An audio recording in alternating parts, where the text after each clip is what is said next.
Hey guys, अस्सलाम वालेकुम। कैसे हैं आप सब लोग? उम्मीद करता हूँ अच्छे होंगे, स्वस्थ होंगे और मस्त होंगे। तो गाइस, जितने भी लोग हैं हमारे इंडियन, पाकिस्तानी या बांग्लादेशी, जितने भी मुल्क के लोग हैं, वो अगर सऊदी अरब आने के बारे में सोच रहे हैं तो इस वीडियो को देख लेना, उसके बाद ही आना। क्योंकि आप लोगों को इस वीडियो में पता चलेगा कि हाँ, यहाँ पर आने के बाद इस कंपनी में आ रहे हो, जिस दुकान पर आ रहे हो, क्या वो दुकान सही है या फिर नहीं सही है। नए नए जो लोग होते हैं, इनको वीज़ा मिल जाता है, वो बस झटपट इंडिया से टिकट करवाते हैं या पाकिस्तान से कहीं के भी रहते हैं, झटपट बस अपना काम करवाते हैं बिना सोचे समझे और बस चले आते हैं। वो इसके बारे में ये नहीं सोचते हैं कि कंपनी कैसी होगी या दुकान कैसी होगी, वहाँ पे सही से काम हो रहा है या नहीं हो रहा है, ये सब के बारे में लोग नहीं सोचते हैं। जिसकी वजह से यहाँ पर आने के बाद उन लोगों को बहुत ही परेशानी होती है, बहुत ही दिक्कत होती है। तो आज मैं आप लोगों को इस वीडियो में बताऊँगा कि यहाँ पर आने से पहले आप लोगों को क्या करना है। आप लोग अगर यहाँ पर आ रहे हैं तो आप लोग बहुत ही सोच समझ कर आइएगा। असल में होता क्या है कि जिस कंपनी में आप लोग आ रहे हैं, पता नहीं वो कंपनी सही है या नहीं सही है, इकामा बनाएगी या नहीं बनाएगी, या कफ़ाला अपने यहाँ लेगी या नहीं लेगी, ये सारी डिटेल मैं आप लोगों को इस वीडियो में बताऊँगा। तो वीडियो को प्लीज़ एंड तक देखिएगा, वीडियो को स्किप ज़रा सा ही मत करिएगा, वरना आप लोगों से ये इन्फॉर्मेशन छूट जाएगी, फिर बाद में आप लोग पछताओगे। तो आप लोग इस वीडियो को पूरा देखिए। तो जो भाई भी अपने नए लोग हैं या पुराने लोग हैं, अगर आ रहे हैं सऊदी अरब ख़ास करके, तो आप लोग कंपनी के बारे में पता कर लीजिएगा, या दुकान पर आ रहे हैं या फिर डिलीवरी बॉय में आ रहे हैं या किसी भी काम में आप आ रहे हैं, तो आप लोग एक बार कंपनी के बारे में पता कर लीजिएगा। क्योंकि होता क्या है, यहाँ पर कुछ कंपनियाँ ऐसी हैं जो कि वीज़ा अपनी दुकान से ना निकाल करके, अपने शरीके से, अपने ऑफिस से ना निकाल करके कहीं दूसरी जगह से वीज़ा निकलवाते हैं और वो अपने बंदों को बुला करके अपने यहाँ काम करवाते हैं। उन्हें बस सैलरी देते हैं और कुछ नहीं, बस सैलरी देते हैं उनको और बाकी कुछ नहीं मिलता उनको, यहाँ तक कि इकामा भी नहीं मिलता है उनको। हालांकि रूम मिलेगा रहने के लिए, लेकिन बस आप लोगों को ड्यूटी बस उनकी करनी है और पैसे सैलरी लेनी है, बस इकामा नहीं मिलेगा और कफ़ाला भी नहीं होगा। तो कुछ कंपनियां ऐसी हैं जो ऐसा काम कर रही हैं। होता क्या है कि उन कंपनियों में रेड का निशान आ जाता है। असल में उन कंपनियों का जो रिकॉर्ड होता है वो अगर सही नहीं होता है यहाँ की सरकार की नज़र में, तो यहाँ की सरकार वो उस कंपनी पर रेड मार देते हैं, और जो कंपनी सही होती है, अच्छी होती है, उस कंपनी पर ग्रीन होता है। तो आप लोग ये देख लीजिएगा, ये समझ लीजिएगा, आप लोग अगर कोई यहाँ पे मिलने वाला हो या फिर कोई रिश्तेदार हो, उनसे पता करवा लीजिएगा हाँ ये कंपनी रेड में है या फिर ग्रीन में है। क्योंकि रेड कंपनी वाले ना तो अपने यहाँ कफ़ाला लेंगे और ना ही आपका इकामा बनाएंगे। बस आपको दूसरे किसी, यहाँ पे जितने भी हैं सऊदी या यमनी लोग, वो लोग के रिश्तेदार मिलने वाले बहुत सारे, जैसे हम लोग के यहाँ इंडिया में, पाकिस्तान में, तो वो लोग क्या करते हैं कि दूसरे मुअस्ससे से, दूसरे ऑफिस से वीज़ा बनवा करके किसी और के नाम पे और आदमी को बुला लेते हैं, उसके बाद अपने यहाँ काम करवाते हैं और बस उनको बस सिर्फ़ और सिर्फ सैलरी देते हैं और कुछ नहीं। बाद में वो लोग परेशान होते हैं, कहीं कहीं पे 1 साल हो जाता है, 6 महीना हो जाता है, 2-2 साल हो जाता है, लेकिन इकामा और कफ़ाला ट्रांसफ़र नहीं होता है, जिसकी वजह से उन लोगों को बड़ी ही दिक्कत होती है। रोज़ वो लोग जाते हैं अपने मुदीर के पास, मालिक के पास, वो कहता है कि जो है हाँ हो जाएगा, हाँ हो जाएगा। वो लोग बस ऐसे ही मीठी मीठी बातें करके बस काम करवाते रहते हैं, काम करवाते रहते हैं।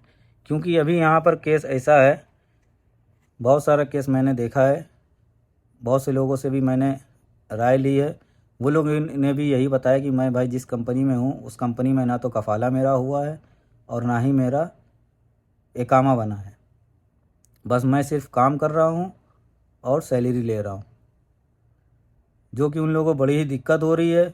अगर इकामा आपका नहीं बनेगा तो आप लोग इलीगल कहलाओगे, अगर इकामा बन जाएगा तो आप लोग लीगली यहाँ पे काम कर सकते हो।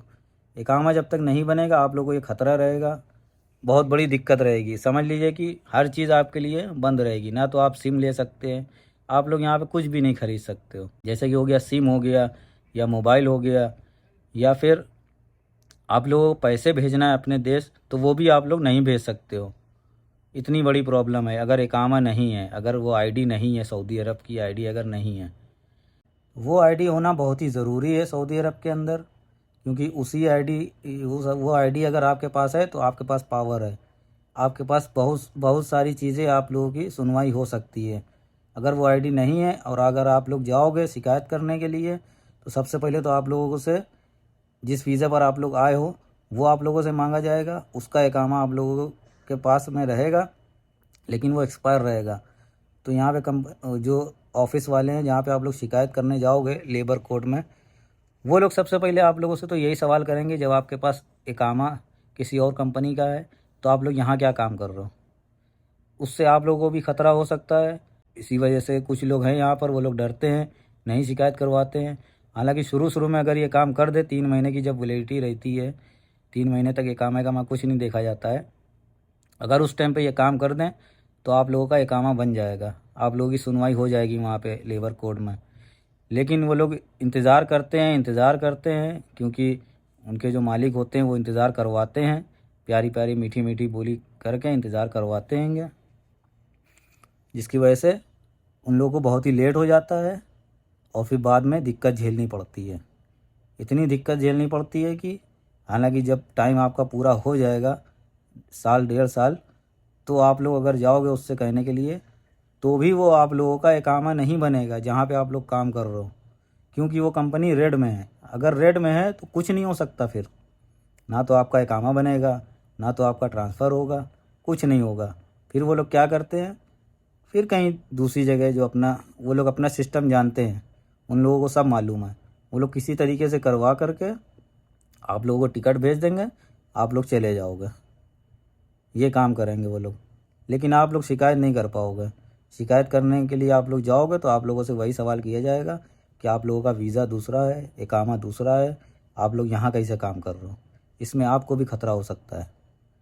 सो प्लीज़ मैं आप लोगों से रिक्वेस्ट करूँगा कि अगर सऊदी अरब आ रहे हो तो पूरी छानबीन कर लीजिएगा, उसके बाद ही आइएगा, वरना आप लोग पछताओगे।